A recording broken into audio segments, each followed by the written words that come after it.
Friends, welcome to my YouTube channel bright mind classes.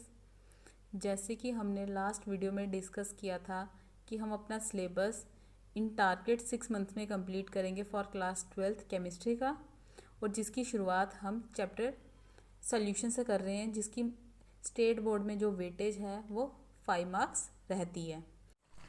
तो बच्चे, हम सॉल्यूशन की जो शुरुआत है वो वेरी फर्स्ट वर्ड से कर रहे हैं। सबसे पहले हम इसी वर्ड का मीनिंग समझेंगे, सॉल्यूशन होता क्या है। तो आपके पास एक कंटेनर है, आप उसमें वाटर ले लो और उस वाटर में आप ऐड कर लो NaCl, और दोनों को अच्छे से अगर आप स्टिर कर लेते हो तो जो आपको रिजल्टेंट मिलता है वो ना तो हम उसे सिर्फ बोल सकते हैं वो वाटर है, और ना ही वो हमारा क्या है NaCl। अगर उसे हम कहें तो एक्चुअल में वो आपके पास जो उस टाइम मिलता है रिजल्टेंट, उसे हम बोलेंगे solution of NaCl, solution of NaCl। ये तो आप सब लोग जानते हैं। इट मीन्स जो आपको रिजल्टेंट मिलता है वो एक्चुअल में एक कॉम्बिनेशन है NaCl और वाटर का। Got it. अब ये जो आपको रिजल्टेंट मिला है इसमें जो आपके NaCl है या फिर वाटर मॉलिक्यूल्स हैं, उनमें से आप किसी को भी सेपरेट नहीं कर सकते हो। ओके, वो इजीली सेपरेबल नहीं होते हैं।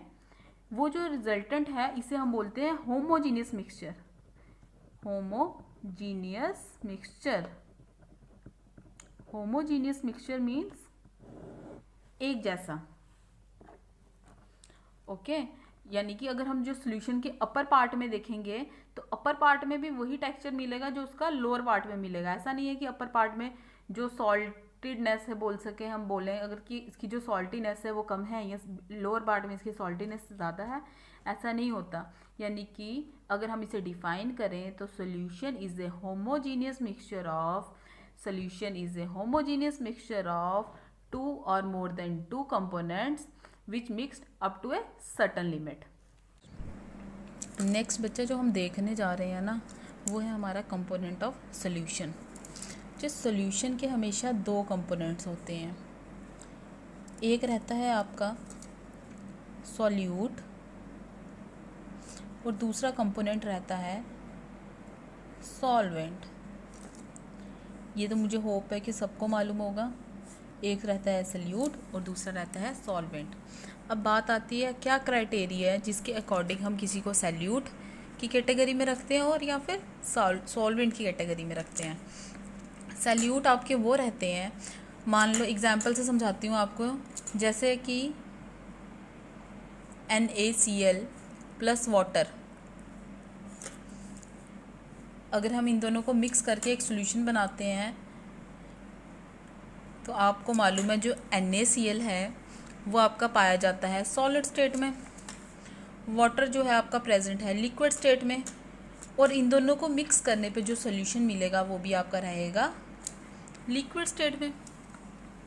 तो इस केस में बच्चे वो कंपोनेंट जिसका फिज़िकल स्टेट, वो कंपोनेंट जिसका फिज़िकल स्टेट रिजेंबल करता है सॉल्यूशन के साथ, उसे हम बोलेंगे सॉल्वेंट। जैसे इस केस में जो वाटर है वो सॉल्यूशन के साथ सेम फिजिकल स्टेट शेयर करता है, और वाटर भी आपका लिक्विड स्टेट में पाया जाता है, और सॉल्यूशन जो बनेगा इन दोनों की मिक्सिंग पे वो भी आपका लिक्विड स्टेट में रहता है। तो जो वाटर है वो एक्ट करेगा एज ए सॉल्वेंट, और NaCl इस केस में आपका बन जाएगा सॉल्यूट। क्लियर है। नेक्स्ट केस बच्चे जो रहता है, अगर हम मान के चलें फॉर एग्जाम्पल आपके पास है इथेनॉल प्लस वाटर, इन दोनों की मिक्सिंग में भी आपको जो मिलेगा वो क्या है सॉल्यूशन। अब आप लोगों को मालूम है जो इथेनॉल है वो आपकी लिक्विड स्टेट में पाया जाता है, वाटर भी आपकी लिक्विड स्टेट में पाया जाता है, और मिक्सिंग के बाद जो सॉल्यूशन मिल रहा है वो भी रहेगा आपका लिक्विड स्टेट में। तो इस केस में हम किस तरह से क्राइटेरिया सेट करते हैं बच्चे, जिसे हम लार्जर अमाउंट में लेंगे वो आपका बन जाता है सॉल्वेंट।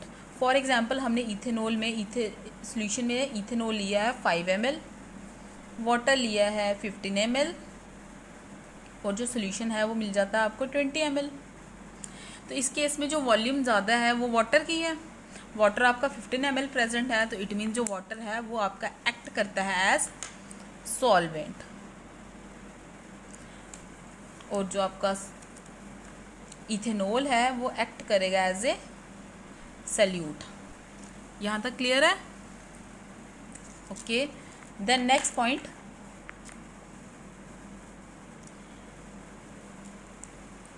अगर बच्चे हम मान के चलते हैं आपने इथेनॉल प्लस बेंजीन का सॉल्यूशन बना रहे हो, अब इथेनॉल और बेंजीन दोनों ही आपके लिक्विड स्टेट में प्रेजेंट है, और मान लो इसकी आपने जो क्वांटिटी है वो भी इक्वल ली है, ये 5 ml आपका इथेनॉल है और 5 ml ही आपका बेंजीन है। तो आप उस केस में सॉल्वेंट और सल्यूट का क्राइटेरिया किस तरह से सेट करेंगे? बच्चे इस केस में हम देखते हैं जो जितना ज़्यादा पोलर रहेगा, जिस भी कंपोनेंट की पोलैरिटी ज़्यादा रहेगी वही हम उसे मान के चलेंगे अपना सॉल्वेंट, और जो कम पोलर रहेगा दोनों के कंपैरिजन में वो आपका हो जाएगा सॉल्यूट। फॉर एग्जांपल इथेनॉल की बच्चे अगर बात करें, आपको मालूम होगा सब बच्चों को, जो इथेनॉल है आपका, इथेनॉल अल्कोहल ग्रुप की फैमिली से आता है। अगर मैं इसे यहाँ पे लिख के बताऊँ आपको, तो इथेनॉल रहेगा CH3CH2OH, ऑक्सीजन पे 2 लोन पेयर ऑफ इलेक्ट्रॉन्स रहेंगे, oxygen being a electronegative element, ये हाइड्रोजन से अपने इलेक्ट्रॉन पुल करेगा अपने पर, ठीक है। तो जिससे ये आपका किस तरह से दिखेगा, अगर मैं इसे, तो ऑक्सीजन पे नेगेटिव आ जाएगा प्लस हाइड्रोजन पॉजिटिव, यानी जो इसका नेचर है ये ज़्यादा पोलर है comparatively to benzene. Benzene is a non polar solvent, इसलिए इस केस में इथेनॉल आपका एक्ट करेगा as a solvent and benzene act as a solute. तो इस तरह से आप देखते हैं कि कौन सा एलिमेंट आपका एक्ट करता है सॉल्वेंट और कौन सा एलिमेंट एक्ट करता है सॉल्यूट। अब बच्चे इस चैप्टर में हम जो कुछ इंपॉर्टेंट टर्म्स हैं अब आपके साथ वो डिस्कस करेंगे, कुछ इंपॉर्टेंट कंसंट्रेशन टर्म्स जो डिस्कस करनी है हमने इस चैप्टर में। सबसे पहली जो टर्म आप डिस्कस करेंगे वो है हमारी मोलैरिटी।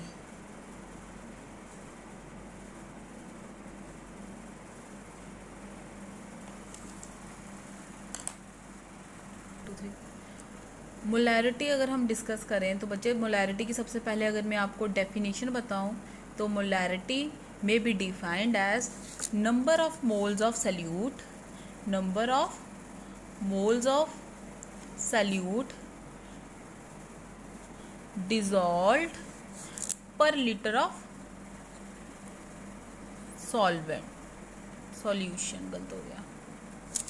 अगर बच्चे हम मोलैरिटी को डिस्कस करें तो सबसे पहले जो इसकी डेफिनेशन रहती है, मोलैरिटी की डेफिनेशन क्या बोलती है, it may be defined as the number of moles of solute dissolved per litre of solution.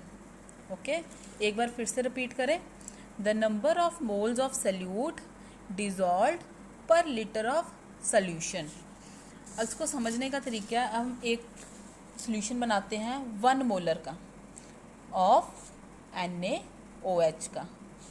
मुझे सबसे पहले समझना है हमें, हम नंबर ऑफ मोल्स कैसे कैलकुलेट कर सकते हैं। उससे पहले देखो बच्चे मोल होता क्या है। जो मोल हमारा एक ग्रीक वर्ड से लिया गया मोल, जिसका मतलब होता है पाइल, जैसे हम बोल सकते हैं ढेर, एक ढेर लगा होता है। आपको मालूम है जब भी कोई हम एलिमेंट लेते हैं तो उसमें उसके लाखों करोड़ों मॉलिक्यूल्स पाए जाते हैं। वो एक सिंगल एटम प्रेजेंट नहीं होता, उसमें लाखों और करोड़ों मॉलिक्यूल्स होते हैं, ठीक है। तो उसे हमने एक्सप्लेन इसलिए हमने एक यूनिट दी है। जैसे हम वेट को मेजर करने के लिए एक यूनिट दिया जाता है kg, लेंथ को मेजर करने के लिए यूनिट दिया जाता है मीटर, किलोमीटर, वेरी करता है आपको किसकी लेंथ मेजर करनी है। उसी तरह से क्योंकि कोई भी एलिमेंट है तो उसमें जो आपके एटम्स होंगे वो बहुत सारे रहते हैं, तो उसको मेजर करने का जो यूनिट है वो है मोल। अब बच्चे सबसे पहले आप ये देखो, जो 1 मोल रहता है वो आपका किसके बराबर होता है? 1 मोल आपका इक्वल होता है 6.023 इंटू 10⁻23 पार्टिकल्स के बराबर। ओके, अगर हम मान के चलें, अगर आप 1 मोल रहते हो वाटर का तो उसमें आपके कितने पार्टिकल्स रहेंगे, यानी कितने एटम्स रहेंगे वाटर के? तो 6.023 इंटू 10⁻23 वाटर के एटम्स रहेंगे प्रेजेंट, उसमें मॉलिक्यूल्स प्रेजेंट रहेंगे। ये चीज़ समझ आई आपको? अगर हम इसे और देखें तो 1 मोल आपका, अगर बात करें वाटर का, तो वो आपका किसके बराबर रहता है? उसके मॉलिक्यूलर मास के बराबर। अगर हम बात करें 1 मोल ऑफ वाटर, तो बच्चे उसका वाटर का मॉलिक्यूलर मास क्या रहता है? हाइड्रोजन का मॉलिक्यूलर एटॉमिक मास रहता है आपका 1 इंटू 2 प्लस ऑक्सीजन का एटॉमिक मास रहता है आपका 16।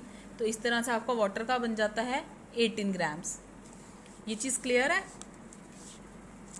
अब हम बात कर रहे थे कि हमने क्या बनाना है। ये चीज़ आपको एक्सप्लेन करने के पीछे रीज़न है कि हमने 1 मोलर सोल्यूशन बनाना है NaOH का। अब बच्चे 1 मोलर सोल्यूशन ऑफ NaOH का मीनिंग है कि आपने उसमें जो NaOH का अमाउंट है वो कितना रखना है? उसके मॉलिक्यूलर मास के बराबर। तो 1 मोलर ऑफ NaOH क्या रहेगा? सोडियम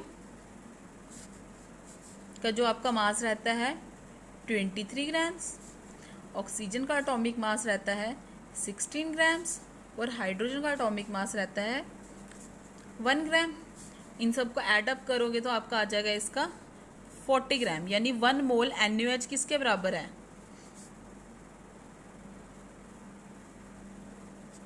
ये रहता है आपका 40 ग्राम के बराबर। अब आपने 1 मोलर सोल्यूशन बनाना है, तो 1 मोलर सोल्यूशन का मतलब रहेगा, ये आपके पास रहा एक मेजरिंग सिलेंडर। बच्चे ये जो लैब्स में ना आपको मेजरिंग सिलेंडर मिल जाते हैं अलग अलग वॉल्यूम के। अब हमने 1 मोलर सोल्यूशन बनाना है NaOH का, लेट इट भी हमने बनाना है 1 लीटर सोल्यूशन।